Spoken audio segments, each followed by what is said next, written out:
I think we're at the point where there's a clear argument for Jackson Arnold being a top 5 quarterback in the conference based on what we've seen so far.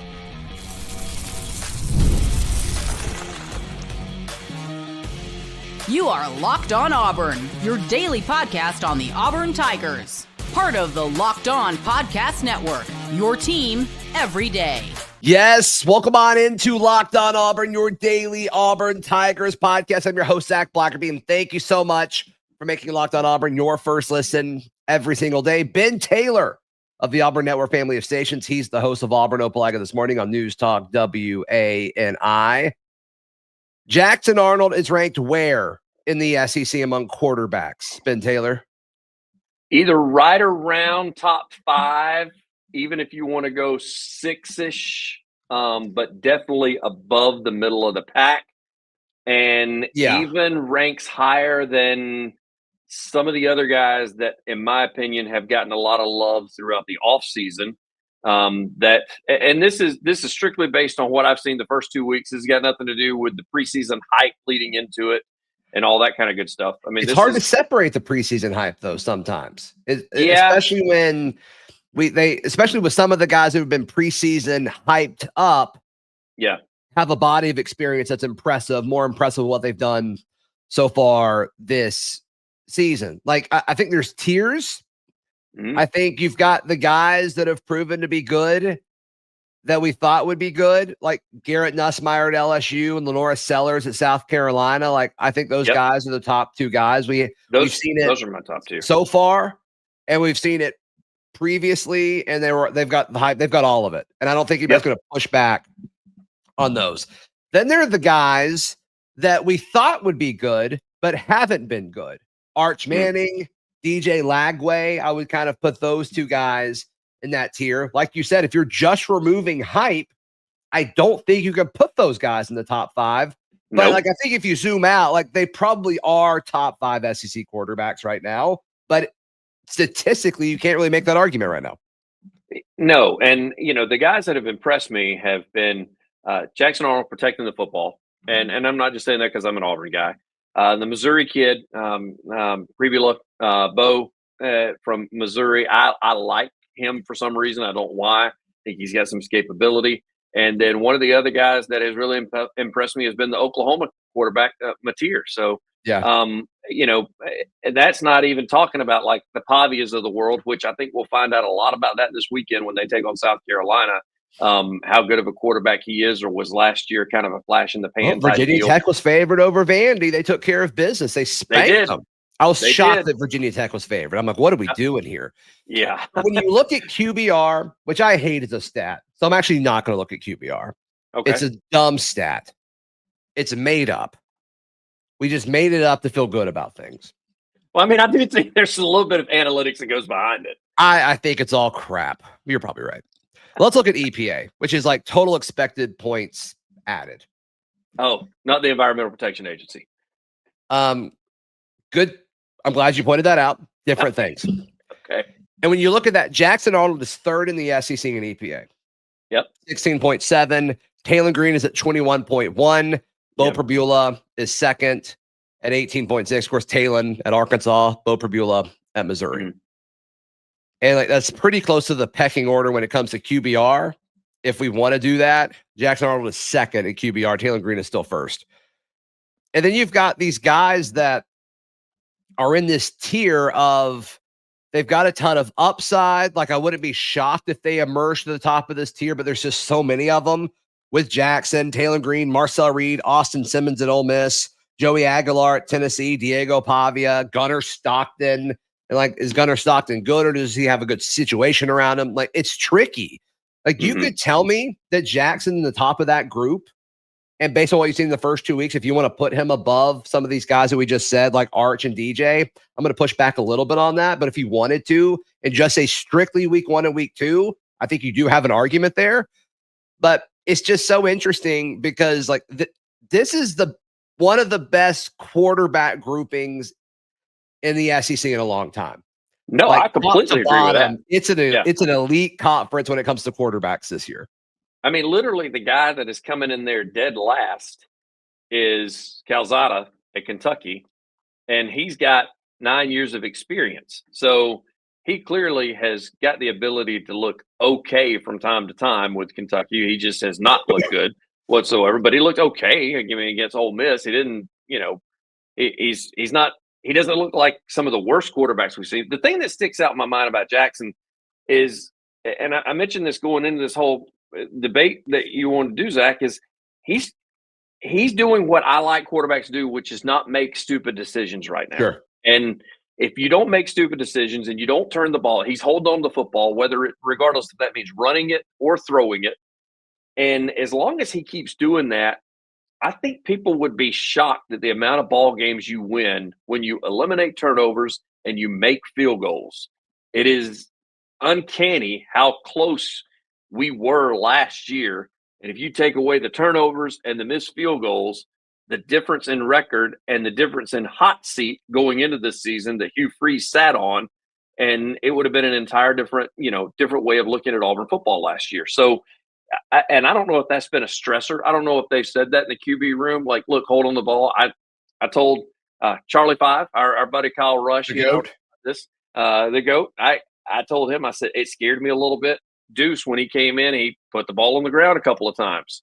And I didn't like that. And there's a reason where you look at, and everybody goes, yeah, mop up dude, maybe doing some things he shouldn't have. I get it. But right, you got a guy like Arnold who hasn't done that yet. Not saying that he won't. I mean, that could happen this weekend against South Alabama for all I know. Sure. Butterfingers, but it can happen at any time. But if he's able to protect the football, I think his quote-unquote QBR will be just as good when we're 6-7 games into the season as it is right now, just because he won't be making stupid mistakes. Yeah, there is an element of a common criticism I've heard of Jackson and that I've done as well of Jackson that actually makes your point stronger, Ben. Let's touch on that in just a moment, right here on Locked On Auburn.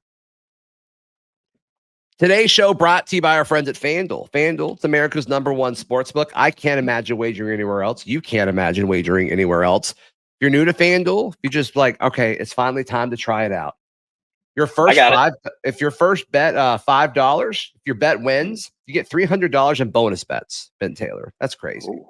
That's crazy. Use throughout the app. Also, Auburn, a 25.5-point favorite over South Alabama. Ooh. I like it. I think I do too. Daryl Dapprich does not like it. He and I had this discussion. Yeah. We're going to touch on his opinion on that more on tomorrow's edition of Locked On Auburn for sure. He called me earlier. He's like, people are going to be mad at me for tomorrow's show. And I'm like, let's go, my guy. So are you ready to play? Download the FanDuel app now by visiting FanDuel.com to get started. That's FanDuel to come place your first $5 bet. Today's show also brought to you by our friends at Kia Autosport of Columbus. Look, Columbus, very close to the Auburn Opelika area, also very close to Atlanta. You don't want to have to drive too far to get a car. We both know somebody who will drive like 12 hours to get a car, and they're those people, but you don't have to be that person because Kia Autosport of Columbus is right down the road. You can save up to $3,000 off MSRP on select 2025 Kia Sorento models. And also, if you just get there, first off, when you get there, ask for Chris Child, mention the show, you get $500 off any new Kia. It's that easy. Zach, it's that easy. You and I know somebody that drove 12 hours to get a new car. I know. That happened. It's like, oh, got a few minutes on a Saturday morning. Let's just drive 12 hours. That happened. And then they didn't buy the car. And then they didn't buy the car. So dumb. Craziness. I mean, you don't have to do that. You can drive just like 30 minutes over to Columbus. Head to Kia Autosport of Columbus, just off Whittlesey Boulevard in Columbus, Georgia, or visit KiaAutosportColumbus.com. Browse their full inventory and start saving today.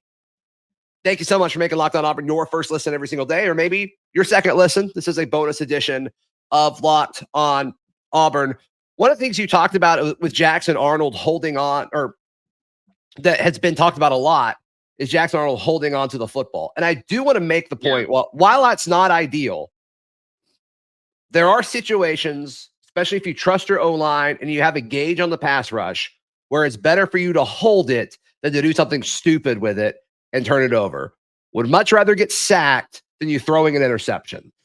And I know those are two really bad things, and it can be frustrating at times, but as he's learning this offense and getting more and more comfortable, doing stuff that we're not going to do a ton as well, like what we saw against Ball State. I do think that is perspective that you bring up protecting the football. And sometimes in order to do that, like you need an extra half second to make sure you're making the right decision. And once again, you'd rather do that than force something into an interception. We saw that a ton last year, and that's why we lost games we shouldn't have. If in those situations against Cal or Arkansas, if Auburn gets sacked in those situations instead of turning the ball over, they got a much better shot at winning those games. So neither option is ideal, but one is way better than the other. There is a fine line, and there's a distinct difference between holding it or holding on to it and holding it and delivering late. And he's avoiding the delivering late part. He's either taking the sack, he's making the run, or there have been a few times where he has thrown it away. And I'm totally okay with that as well. I'm okay with living to see another down by throwing it away. But some of the issues we've had in the past have been not just the holding it as well as making too quick of a delivery, but the holding it and then making a late delivery when the DBs have a chance to catch up to wherever your receivers are. And then it becomes a 50-50 ball. And if it's thrown behind them, it's not even a 50-50. It becomes a 70-30 ball to the defense. So I think there's a huge difference between holding it and living to see another down and holding it and making a late delivery, which could turn into disaster. Yeah. Yeah. So where would you rank Jackson Arnold in the SEC pecking order? Would love to hear your thoughts. I would probably say, as I said, and I know you're asking the people, but I'd still say. No, I'm asking you too. You're here. I'd probably say right around 5, somewhere between 5 and 7. I really like some of those other guys. Right, and the thing is, I told you this is going to really upset some Texas fans. I still have him above Arch Manning because I'm going off of games 1 and 2 of the season. I'm not going off of preseason hype because I didn't know what Mateer was going to be. I think Mateer's up there at the top. I think he's at the top of the tier. I think that Auburn needs to prepare. I think the DBs are going to be tested when they go into Oklahoma in a couple of weeks. I think Mateer is right there. I think, as I mentioned, the Missouri quarterback, I like what I've seen. That's been surprisingly shocking to me, what I've seen. Of course, you got the Lagways of the world. You got the South Carolina quarterback as well, who's done well. So and if South Carolina knocks off Vandy up there at that number 11 rank, he's probably going to be moving even higher as far as South Carolina quarterback is concerned. So I got Jackson right now, right around that 5 slot, maybe 5, 6, 7 slot, but not necessarily top tier. Now, I think he can move into that top tier just because I think there's a ton of potential for Jackson Arnold. The more and more he gets comfortable, the better he's gonna look, in my opinion. And with that group of receivers around him, and if that offensive line keeps getting better, where Auburn can continue to run the football, he's going to have a lot of free time back there, man. Sure. Let's spend just a second talk about South Alabama before we wrap this show up. Hugh Freeze talked about how much their defense likes to muddy it up. Yeah. And Kyle and I leaned into that a little too much. Yeah, there's been a little too much cartoonage I've seen on social media. There it is. That's incredible. Yeah, it is. It's fantastic. I mean, look at that. That's even better. Yep. Although I like the Q one. That's Jeremiah Cobb running through the South Alabama defense because they like to muddy it up so much. It's incredible. So funny. Auburn fans are the best. Yeah, they are. They're so funny. Ask and you shall receive. You know what I mean? Keep them coming, people. Yeah. Keep them coming. Oh, it's so good. So good. I won't talk to you again before they play. You got a score prediction? I know it's early in the week, but I'd like to see Auburn put up north of 45, right around somewhere between 45 and 55 points. With as much as South Alabama's defense likes to muddy it up, that'd be incredible. Yeah, it would be incredible, especially. I mean, it really, listening to you talk about muddying it up kind of reminded me of the old Lou Holtz days where he would mention stuff like, you see how great their punter is? Like, he'd always find something good to say about the opposing team, which made me think Hugh was kind of going in that direction. But I also think, as I said, I think Jackson's going to continue to get better. And so if our defense plays like they have the last couple of weeks, or at least last week, and then they got better from week 1, in my opinion. I mean, you hold South Alabama to negative yards, you're looking at it again, them putting up 3, maybe 7, maybe 6. So I think that that line can be reached where Auburn covers, because I do think they put up 45 plus. Yeah. That'd be incredible. I think it's going to be a little lower scoring than you, but if Auburn did that, that'd be awesome momentum going into Oklahoma. No question about it. Do we see any more, from my standpoint? He only ran the ball a few times. I'd like to see a little more Mapson this time around. If Damari doesn't play and Darrell's out, I think you'll have to. Yeah, you have to. And the way Hugh talked about Damari at the presser on Monday, I don't get the vibe that he wants to play Damari. You never know. That could be gamesmanship, but I just, that's what I took away from it. I don't think, I think he wants Damari healthy heading into Oklahoma and A&M. It's important. He's very important for sure. So if you think you could beat South without him, which Auburn should be able to, see if you can rest him one more time for sure. And when you got Cobb looking like he did, and of course, as I said, he didn't have a ton of carries, but Omar averaging over 6 yards a carry whenever he was in there. Yeah, 4 for 25, something like that. Yeah. Yeah, why not let those guys have a run at it? And then again, when you got the receivers on the outside and you got Singleton doing what he's doing, as well as Perry got a touch as well this past weekend. So I think it's just going to get better, and I think that Jackson's going to get more comfortable with those guys on the outside as the season progresses. So there's no point in hurting Damari further if you have an opportunity to set him. Now get Omar in there, let him muddy it up a little bit.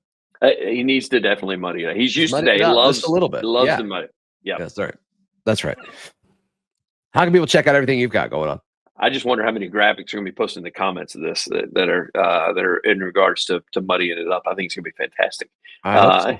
They can find me at aunetwork.com. Go ahead and click on that WANI logo. We'd love to have you come visit. We do sports each and every morning just after 7, like Locked On Wednesday, as well as even Charlie 5 joins me. Double D that you have on all the time. He's on with me on Mondays. Double D Mondays. Please like the video. Please subscribe. If you're tuned in on audio, please subscribe and leave us a review. We'll see you tomorrow. This has been Locked On Auburn.